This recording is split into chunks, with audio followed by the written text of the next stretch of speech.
Hello and welcome, beautiful souls and beings. This is going to be a new series, which is, it's actually meant to provide genuine tips and ideas for how to be a lady or how to feel like a lady. Um, though it's also for entertainment value, so, take what you feel like you like and leave the rest for whoever else wants it. So, over the past 22 months, I, when my person when I told him, you go on and you take your messiness and get it away from my beautiful manifestations until you figured yourself out, I had some choices to make. And I mean, I'm human and I was very codependent to him and stuff like that. So, like, there was definitely that pull to be everything that I knew that he'd want and try to play that in or try to, like, mold myself to be what he wanted, things like that. And one of the things I'm proud of myself for is, through a series of trial and error, like I stopped and I thought about like who do I want to be? Like who the fuck do I want to be? Like I'm a Capricorn, two, I'm quite an intellectual, I suppose what do you call it, erudite. So I like to think about my thinking. It's something that he loves and gets frustrated about with me, but I love it about me, so I hope you do too. I'm just going to keep going. So I thought about who do I want to be? And who do I want to be that would possibly also be somebody that I know that he would definitely love when he's done with his healing and stuff and his circuitry. And because I mean, after 15 years, there's definitely some work needed to be done on both of us. And I thought about something that we had learned when we were in couples therapy. I was doing some extra research because, like I said, very erudite. And I was learning about, I think it's called the Goddard Institute or Gotham or something like that. There's a couple that they go on and they talk, I believe they're very bent towards Christianity. So, I mean, make sure that that's your thing before you watch them. I could do it sometimes. Sometimes I can't stomach it. But I liked that they talked about relationship bank account, right? Like you have an emotional bank account. And what it is it's like, or no, you know what? That's a separate issue. But the one they segued from that into talking about an element of the emotional bank account. I'll do a separate video on emotional bank accounts. They're really cool. But the wife was talking about how like somebody had asked a question in the middle about like, well, I like to dress for my person or do this and that, or they don't like what I wear. And the wife was like, you know what I like to do? And she was very classic, very lady. She was like, when I go shopping, I am always shopping for me first.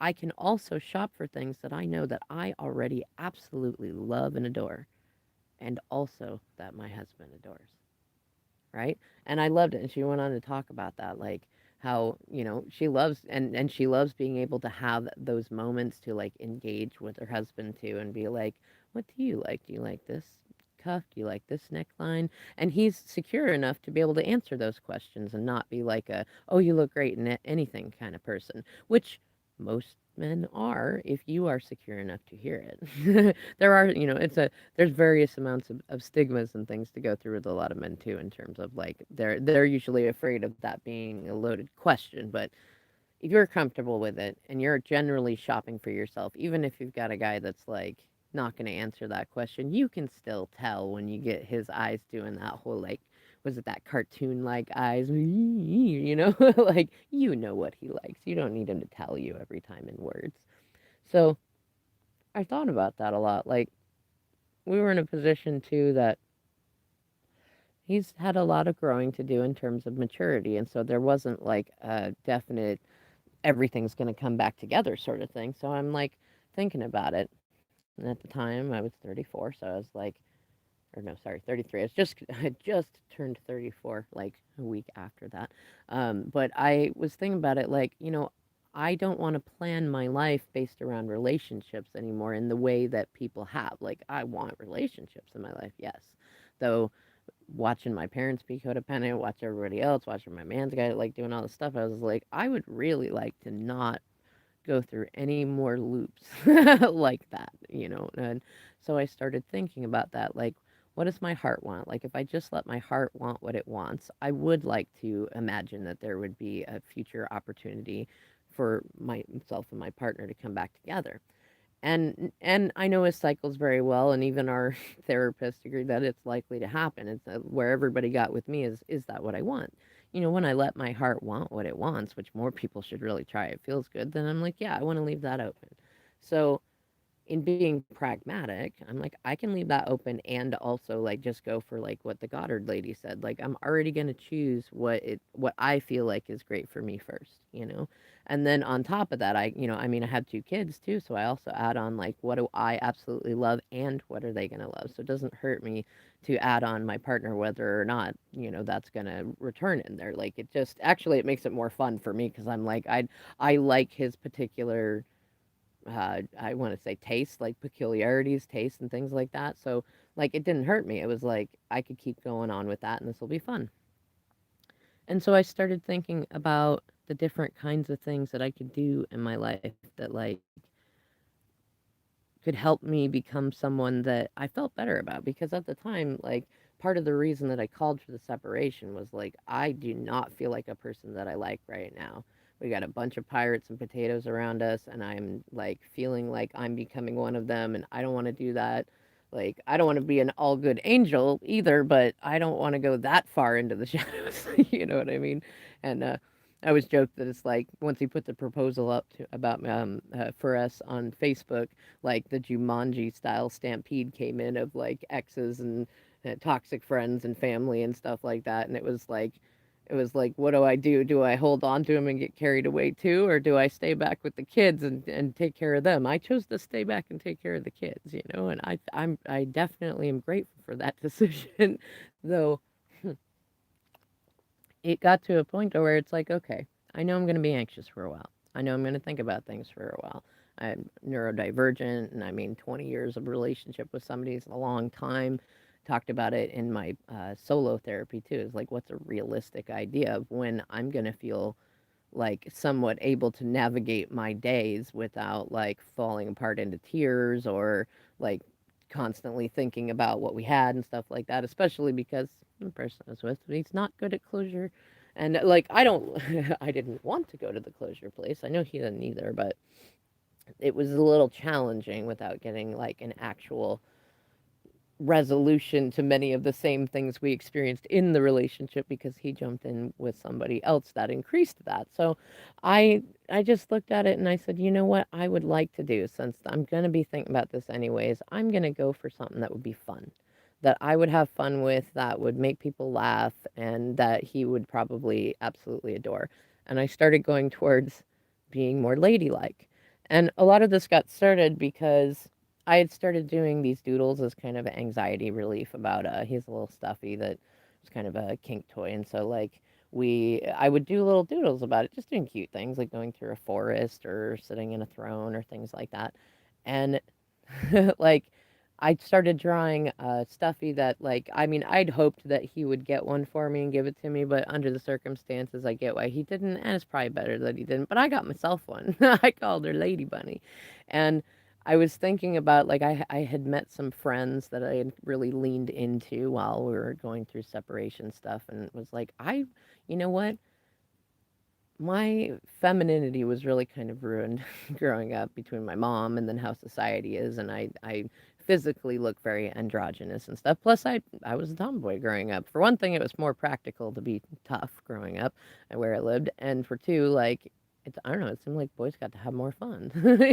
So but I wanted to explore my femininity, though I've been a part of some spiritual communities that I love that like they really embrace femininity as like almost anything, which is nice. It's kind of like getting away from the gender binary. Like I've seen some really beautiful ceremonies where you got women of all shapes and sizes and all styles and all personalities, and they're all women, you know?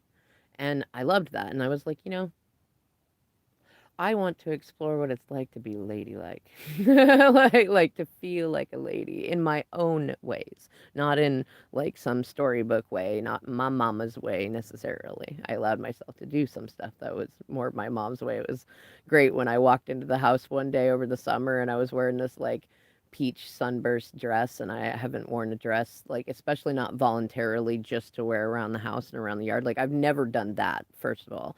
And then second of all, like, just like walked in like that. It was so, man, it was classic. That's one of my favorite me memories. And I started getting various different pink things because pink, I hated pink for such a long time, and it was based on a dream that my guy had of me in pink, and I was like, that would be a thing to do, wouldn't it? Like that would be so opposite to how I have been, and it does resonate very much with femininity, even though it's not assigned to gender. It's definitely a soft, flowing color. And I loved how many hues there were in it. I got like hats and different things, and my friends that I was exploring this with were doing their own things, and we had some other friends that were going the other way and doing like drag king things. It was really fun.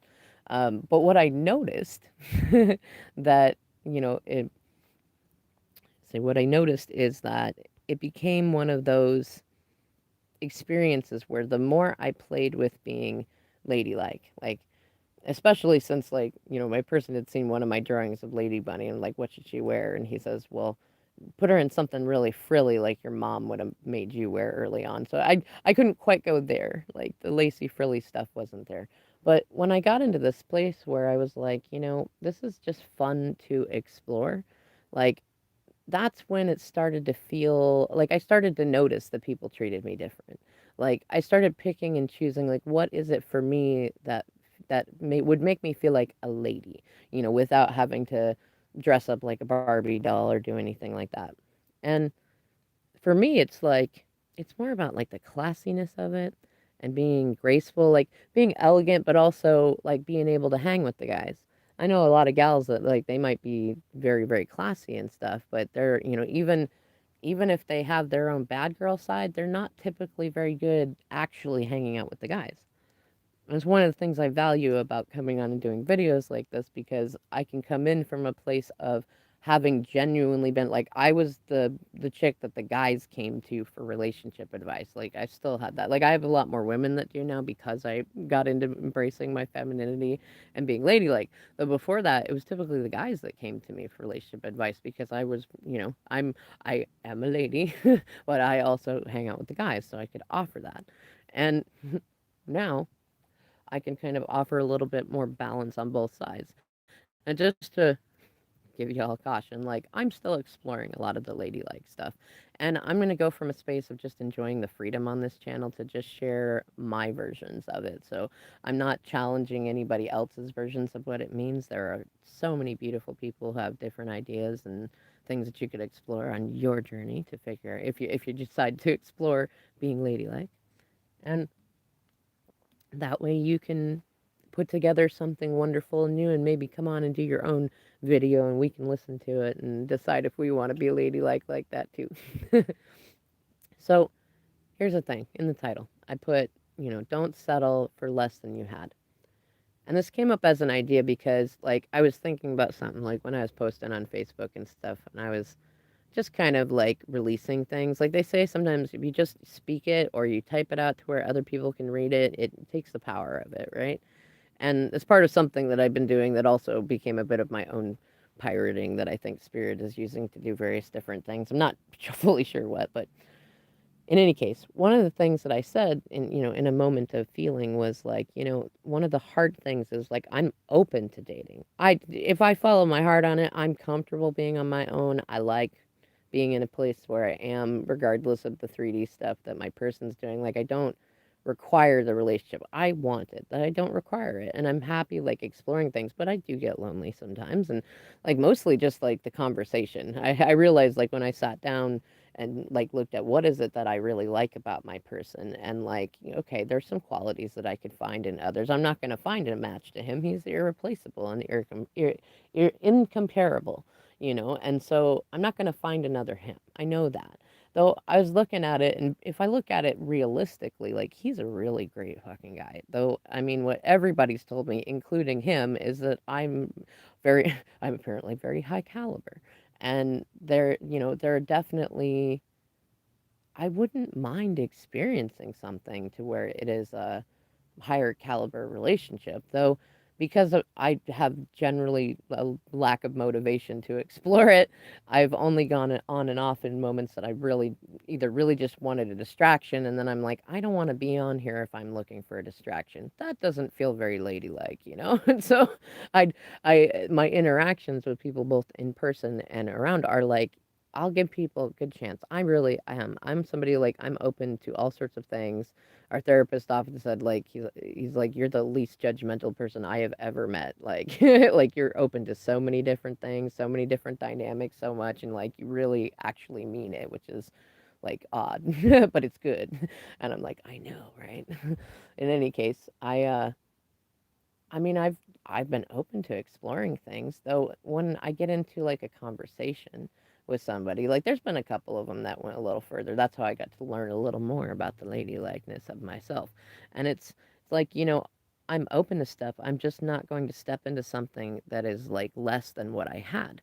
And part of the reason for that, actually, if you think about it, like how many people, maybe even those of you who are listening, how many of you just like once you exit a relationship, you jump into the first relationship with someone that will just give you attention, right? Somebody that's immediately ready to go. But here's the deal, like, I mean, there are dating apps full of people that are like, let's meet right now, like, let's just do it right now. You can go get tangled with them if you want. But for me, like part of being a lady and being ladylike, regardless of how you dress or act and otherwise, is that one, you have some self discipline, and two, you're not going to settle just for like the first breathing body that like walks up and is like, I think you're pretty. You know what I mean? Like, and I know that's an oversimplification, but like when you meet someone in person or when you talk to somebody on a dating app or things like that, like if they're not available for the kinds of conversations that you would have, say, with like a best friend, they're not likely to really satisfy you once you get past those, juicy limerence feelings of the honeymoon phase. And so for me, part of being ladylike is when you think about any relationship, whether it's a new one or a returning one or anything like that, like who do you want to be for you? And how would you act in accordance to that when you're considering what you're going to do with somebody else? Like, what is it you want in a relationship? Do you just want somebody to be in the bed next to you in case you have a nightmare? Like, or do you want somebody that constantly fawns on you and like brings you gifts and does stuff for you? Do you want somebody that you can like, I don't know, like I feel like I see so many people like in a relationship, and if you ask them how the relationship began and why they chose it, they can't answer. Like they might say something like, "Well, they were really good looking," or, "Well, I thought they would be better," and it's like, "Come on, ladies, come on. We could do better just for ourselves." And like, I mean, let's put it this way.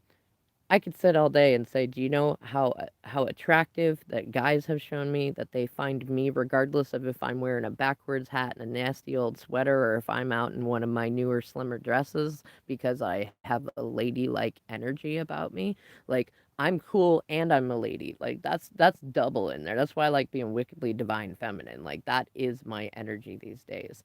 And I like that.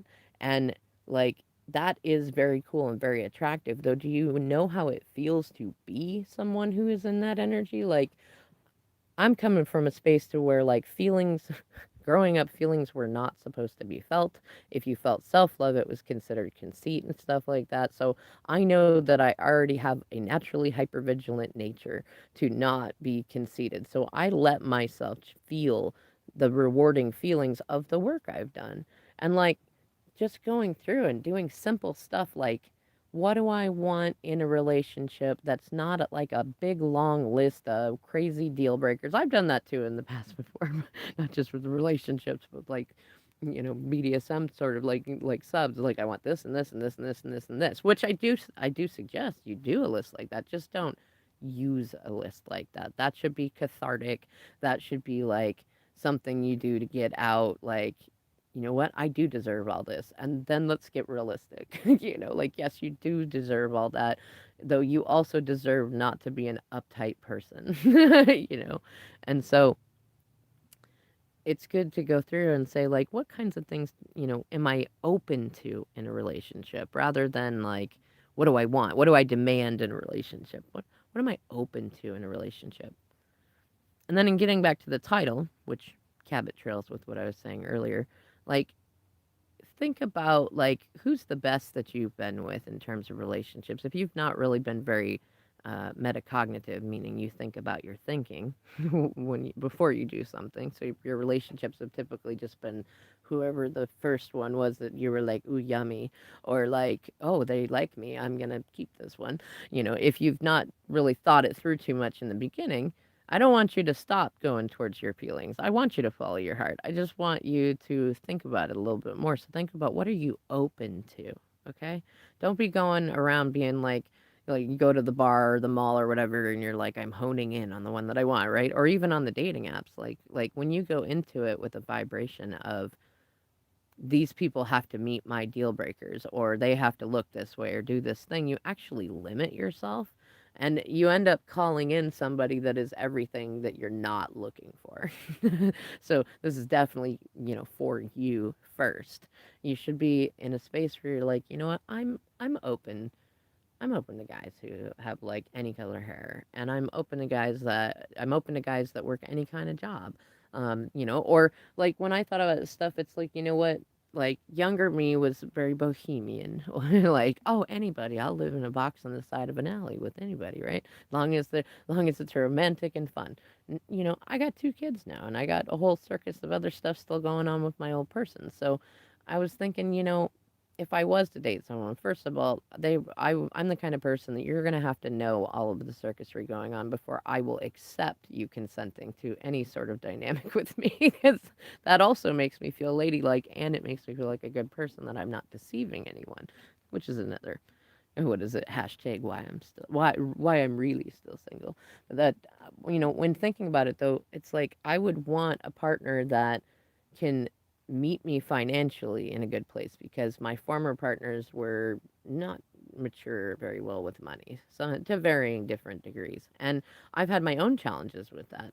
And so I also look at things like I've been overweight before, so I have a challenge with being challenged with not wanting to date other people who are very overweight because I feel like I'm being mean to them. Though my reasoning for it is because having ADHD, like I already have certain levels of impulsivity, and getting to a place with my weight because of my osteoarthritis where I'm more comfortable in keeping it down there. Like I don't want to be engaging with somebody that is not also on that level and like meeting me in that physical health space. And also, I mean, and this includes me when I was much more overweight, that like a lot of times when we are overweight, we are also very depressed. And even if we don't like say it out loud to people, that energy, that vibration is still right there. So, like, I mean, if I met someone who was bigger that had really good self control, it was really just genetics, and they were like a very typically happy person, but not like so happy that it's sweet and fake. I mean, I'd be open to it. I haven't run into that yet, but I like also that I can discern that and say, you know what, I do recognize that there is a collective hot topic in my choice, and that may become a conversation topic at some point, though I'm going to let myself have this because this is about my self-care. Which is, when you're looking for a partner, you don't pick someone that you're just going to mold yourself to them. Like there's a certain amount of natural like I'm gonna say enmeshment, but that's not like it has a lot of stigma to it. But there's a certain amount where you influence each other naturally. You don't have to make yourself into someone that like don't be them. Like don't be all chameleon like to where like you become a new you for them because for one thing it's not gonna hold.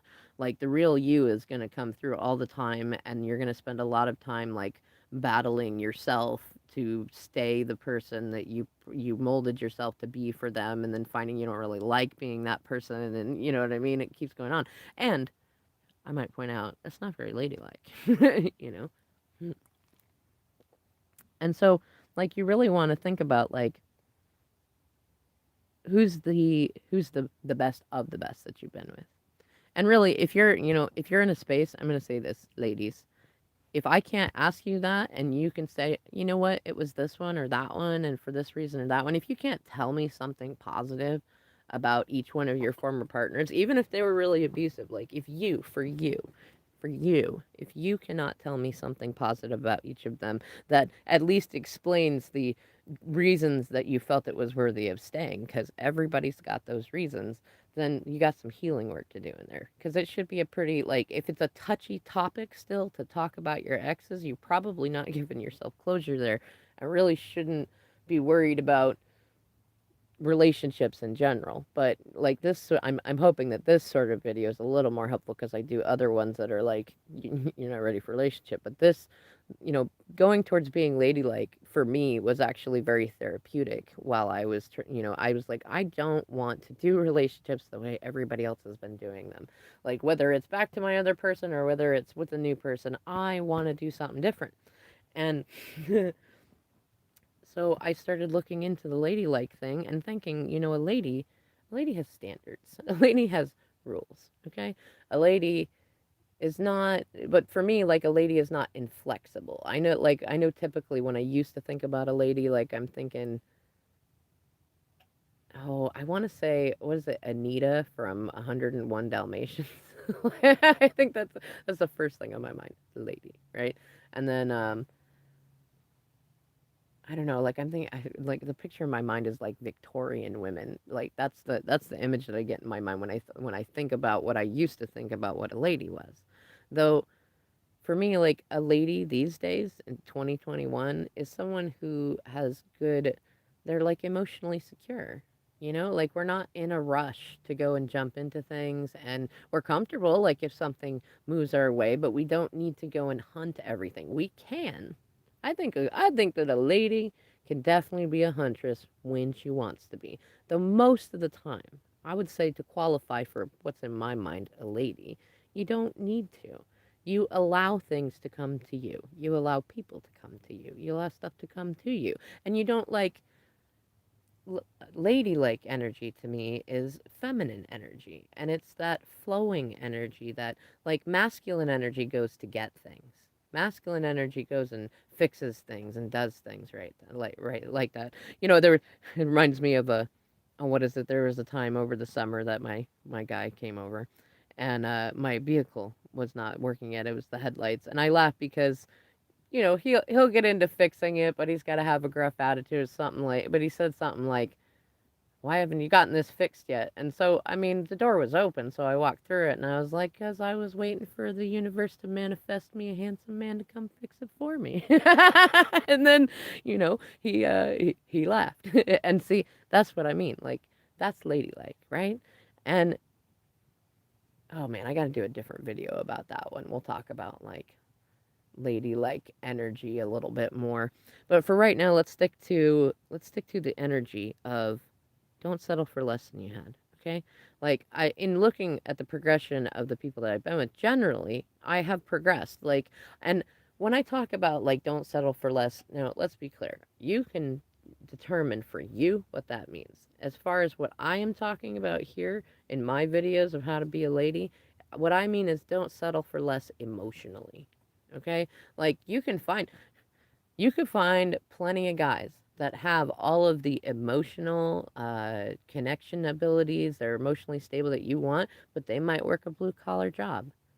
And you know what? I bet you if they had a lady by their side who generally was self loving and cool with herself while he does his thing, that he would gladly go and get either a better job or get a promotion because he just feels better about himself. Because a lady, in my mind, helps a guy feel good about himself. She doesn't cut him down all the time. Yeah, she gives him feedback to help him decide how he wants to better himself, but she does not cut him down. A lady is there to support her partner. And then because she just naturally is like that and wants to do that, this is what I'm talking about, ladies, because we want to do that. And we know that like when you have that self-love, that you know what your love can do for a person and you know that it works, you don't need to micromanage them. They will naturally want to do what you want them to do. They will look to learn. Like, there's also one of my favorite dating coaches to watch. I watch a whole bunch of them, but Steve Harvey is a really, really good one. And it's like when a man meets a lady, there is something different than when he meets a girl or a woman. Okay? There's just something different about it. And it's this energy. It's this space of like, you don't treat a man like shit. You're not like you're beneath me or I'm better than you and shit like that. No. But you still allow yourself to be high caliber as you want to be and you're flowing in it. You let them know like you've got openings if you want them, though I am available for gentlemen. And again, you define what it means to be a gentleman. But then, part of getting into that energy is the title. Maybe that's why I said all that stuff to say this. I love you, Maverick.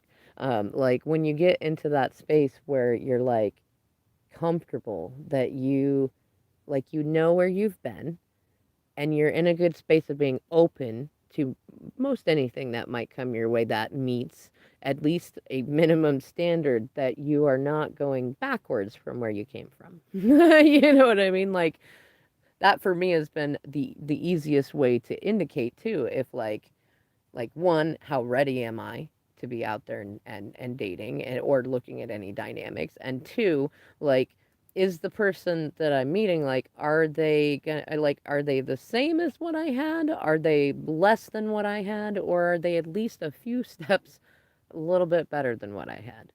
Which isn't like to cut down my past person. Ladies, if you're listening to my videos and you're looking for reasons to hate on your ex person or a person that you want that's back there and you like doing that, these videos are not for you.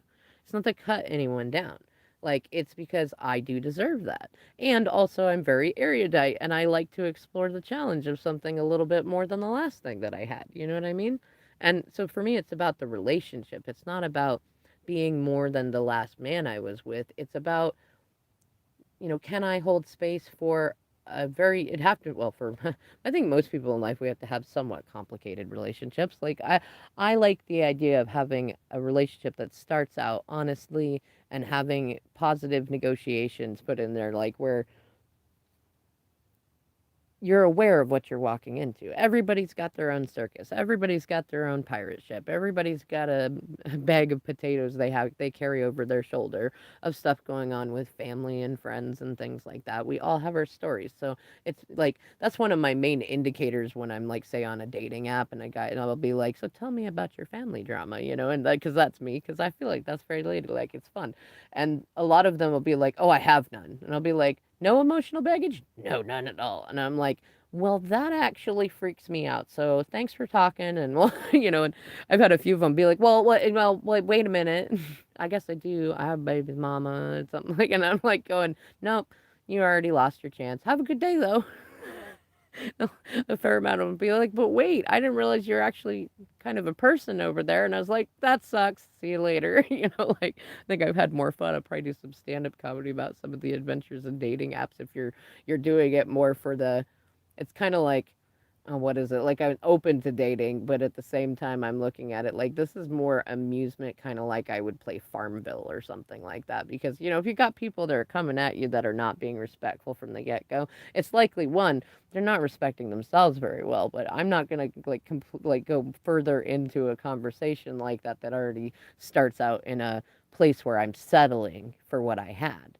And I mean, many of you may not have had like somebody that you've been with that you could really talk to and really be like intellectual with, but like that's part of my indications. Like with my former person, like we did what we called cabot trailing. We could have like 3 or 4 conversations at one time that all went circular together, and most of them went fairly smoothly.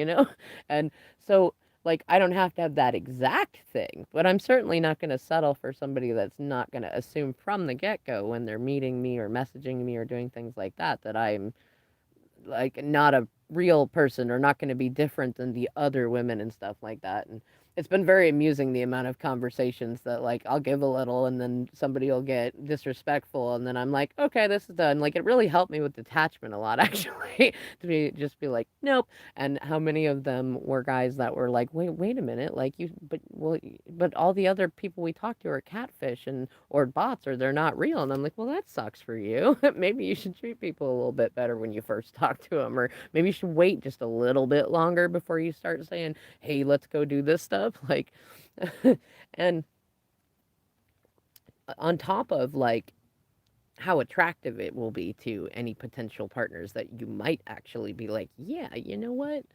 you're just the right amount of challenge from what I've had before. I know there'll be some good growth in the dynamic with you if you meet them in that space. You also get wonderful stories, kind of like mine, to where you can say, oh no, I was learning to become more ladylike, or I decided to become a different kind of ladylike because I was listening to Wickedly Divine Feminine's video and thought, you know what, I could totally do this different. And then when you're sitting down and you're having an actual date with an actual gentleman who's like, he'll pull out the chair, but he'll also make a kinky joke when nobody is listening too much. Like you got a gentleman in the way that you are a lady, in whatever ways those work for you. But then you can enjoy like going through those conversations, and that also gives you a conversation topic that shows the new you. You know what I mean? Like I know a lot of you that are listening to this have also, like me, been working on yourselves a lot. And so that gives you an opportunity to kind of show what your sense of humor is and like what it means to you to be a lady, and also to lay down some expectations of some rules and some standards, right?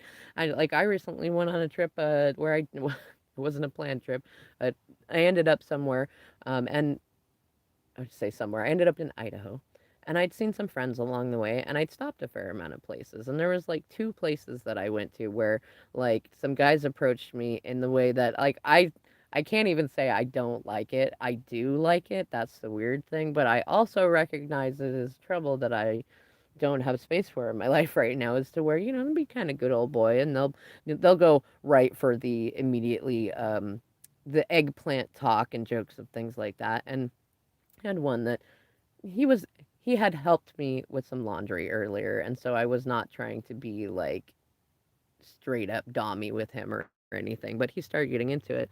And I said, look, here's the deal.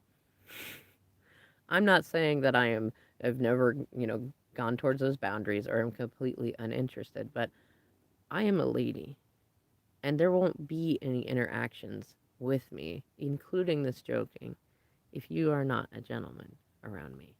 And and like I love being that sort of lady, you know what I mean? And because the amount of respect that you get from somebody is way better than any amount of like sneaking around with you attention you might have gotten from them in a laundry room or whatever thing. And I know a lot of you probably enjoy like small moments like that, yes, but you know what, they're way better if you take that first moment to explain your boundaries in a smooth, classy, easy way. I like it with a little bit of sassy on there too, but you can do to your own taste.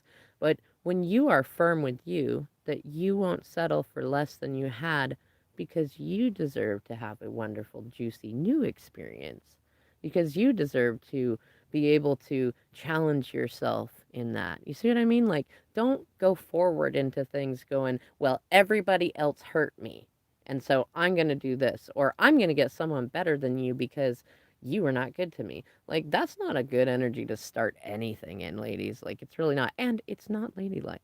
I'm just saying it. If you're listening to my video, I get to determine in this moment what ladylike is. And I've decided that that is not ladylike. Like, it's much more ladylike for yourself, for you and you, as a lady to a lady, to be in a place where you are starting out any friendships, relationships, things like that, because you want what is in those dynamics or those friendships, and not because of how you have been grievously injured before. I'm not saying you have not been. I'm saying if you don't want to be hurting relationships again, then like go into the next few in a different vibration than you went into the last few. And likely that you left those same ones. And there's a lot of people that will say, you will leave the relationship the way you came into it. Okay? So, like, think about that. If you're entering a relationship, whether long or short, because you feel scared to be alone, or you feel like the last person injured you, or because you want to make someone jealous, or because you want a distraction from uh, emotional stuff, or because you're scared that you can't live alone for financial or mental health reasons, like, think about it. If that's the energy you start a relationship in, not only is it not ladylike, it also means that if it ends, which it's likely to because you started it in really low vibrations, it's going to end in that same way. So the feelings and everything that you were trying to escape or produce or things like that end up being the same things that end up there when it's done. Like, do you really like you really isn't it worth so much more value to your ladylike life if you go towards your relationships, your friendships, everything from a place of what do I love about this? What about this is loving for me, like when I'm in a self-loving way? How can this be something that brings me joy and brings up like positive conversations of things so that when we're sitting around we don't fall into the old gossip train that everybody else gets into because it's so much easier. We could talk about funner things. And that's part of why it is so incredible to choose to be in a vibration of I'm not going to settle for less than I had, right? I'm not, and not just, and not in a place of like the people, like less than I was. How about that? I'm not going to settle for anyone who matches who I was. I'm going to have my standards in a place where I want someone who can match me where I'm at? And that's not even like settling has such weird connotations to it. But I like it for the title, I like it for the keywords and stuff like that too. But really, like, why not invest your time into something that grows you, something that feels good to you, something that is better than just somebody who's there? Is that not ladylike? I think that's pretty freaking ladylike. All right, y'all. I'll see you in the next video.